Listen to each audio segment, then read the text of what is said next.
মাগুরার সেই শিশু নির্যাতন ও হত্যার ঘটনায় আসামিদের বাড়িতে দ্বিতীয় দিনের মতো ভাঙচুর চালাচ্ছে এলাকার লোকজন। ১৩ মার্চ সন্ধ্যায় প্রথমে ওই বাড়িতে ভাঙচুর, লুটপাট ও আগুন দেয় লোকজন। তবে দ্বিতীয় দিনের মতো ভাঙচুর চালানো হলেও তা ঠেকাতে যাননি কেউ। ৫ মার্চ দিবাগত রাতে নিজ নান্দোয়ালি গ্রামের এই বাড়িতেই নির্যাতনের শিকার হয় শিশুটি। ১৪ মার্চ বেলা ১১টার দিকে গিয়ে দেখা যায় তখনও সে বাড়িতে ভাঙচুর চালাচ্ছে একদল মানুষ। মূল কাঠামো ভাঙার পাশাপাশি সেখানে থাকা গাছপালাও কেটে নিচ্ছেন তারা। স্থানীয়রা বলছেন ১৩ মার্চ বিকেল থেকেই ওই বাড়িতে লুটপাট শুরু হয়। প্রথমেই দরজা জানালা ভেঙে বাড়িতে থাকা জিনিসপত্র নিয়ে যান কেউ কেউ।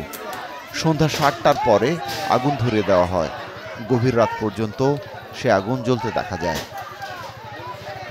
স্থানীয়রা জানান ওই বাড়িতে আধা পাকা দুটি ঘর ছিল। একটি ঘরে পাশাপাশি ৩টি কক্ষ, পাশেই এক রুমের আরেকটি ঘর।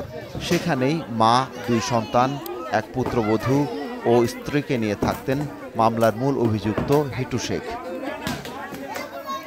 ঘটনার পর হিটু শেখ, তার স্ত্রী ও ২ ছেলেকে গ্রেপ্তার করে পুলিশ। এরপর থেকে ওই বাড়িতে হিটু শেখের বৃদ্ধা মা একাই বসবাস করছিলেন।